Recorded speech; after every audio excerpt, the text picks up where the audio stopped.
Did you buy an Egoscue tower and it came with maybe both the single pedal and the double pedal? You've been wondering how to use the double pedal? Well, if so, you're watching the right video, because I'm going to be going through all about how to do the double pedal progressive stretch.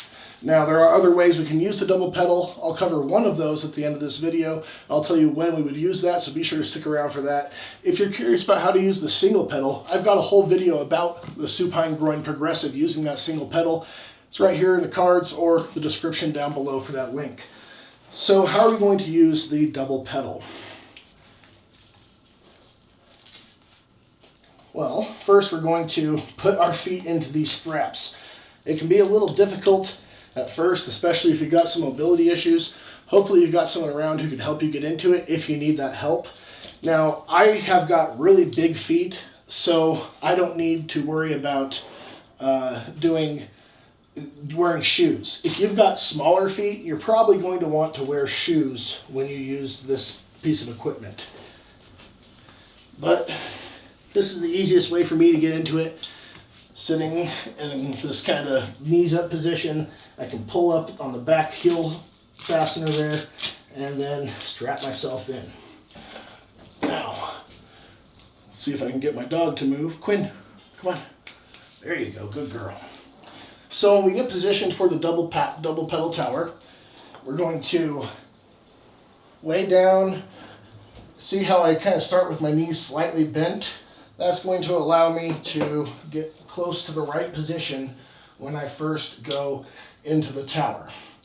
Now, if you've been advised to do the progressive double pedal, we're always going to start at the top for the progressive. There's also another exercise called regressive double pedal where we start at the bottom. That's not what we're doing here. I'll be making another video about that. So be sure to hit that subscribe button if you want to be notified when it comes out. And from here, what are we looking for? Well, first off, I want you to relax here. I don't want you using your phone or your tablet or anything right here, because that actually does drastically change the stress that's happening in the shoulders and the spine when we start using devices up here. I don't want you looking to the side to watch TV or anything like that while you're in this position. If you feel like you need some extra mental stimulation, go ahead and put on some headphones or over your speaker, turn on an audiobook or a podcast, something like that. Something where you can just listen, something you don't have to look at. Because if we are having our head cocked to the side, well, that's going to start causing problems in the neck, and it's completely eliminating what we're trying to accomplish here, because this is all about getting bilateral function, equal function between the left and right sides of the body. Now,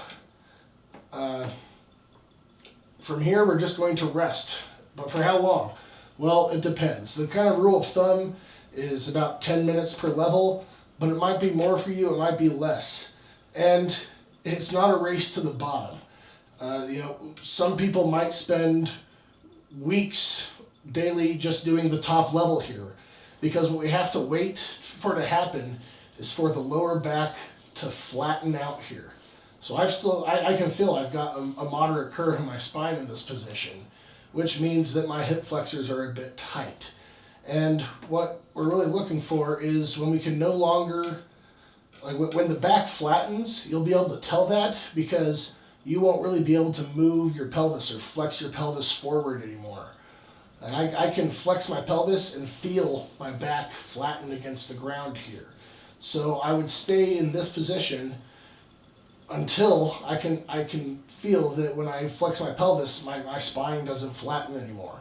That might be 30 minutes a day for you to start with, of just this level.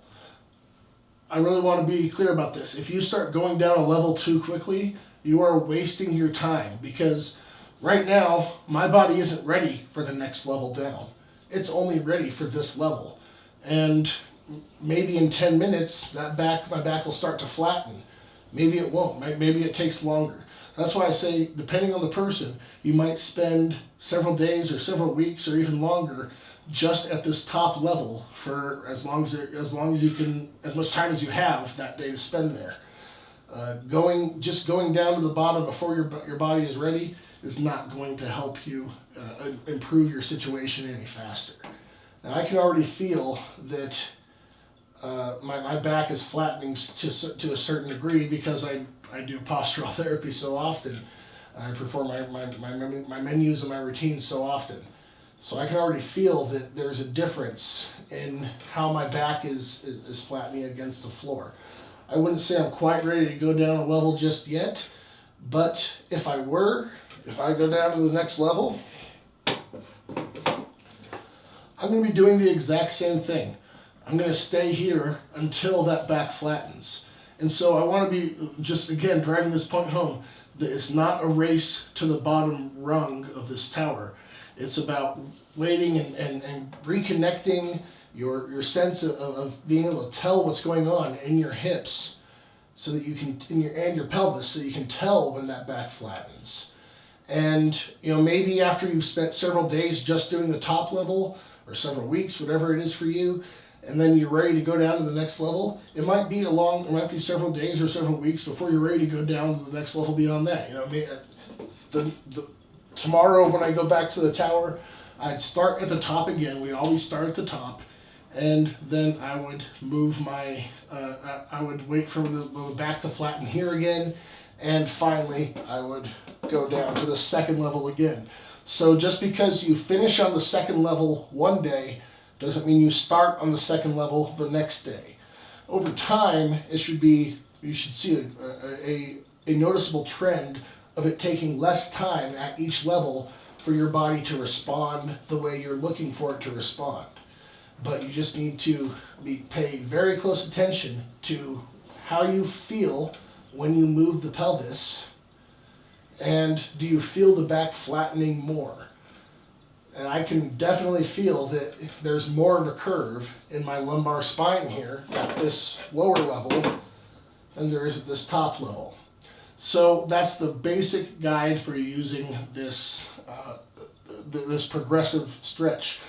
Now, I mentioned before that what happens if your back is already flat when you start?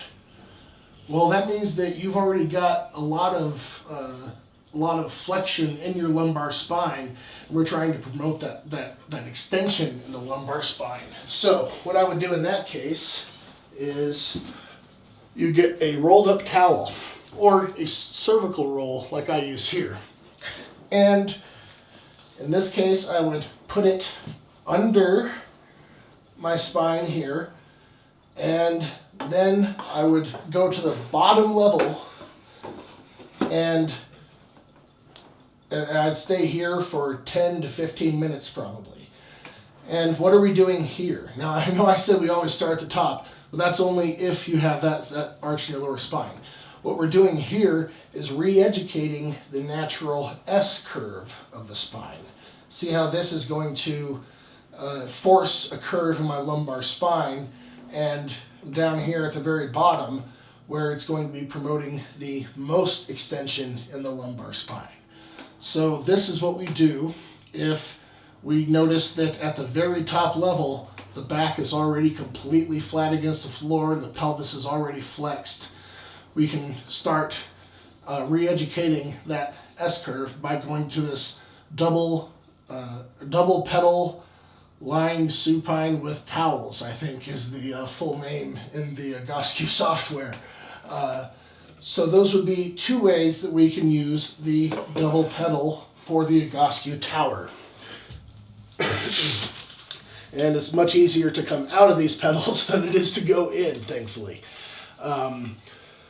If you have any questions about the double pedal or the single pedal, be sure to drop them in the comments below.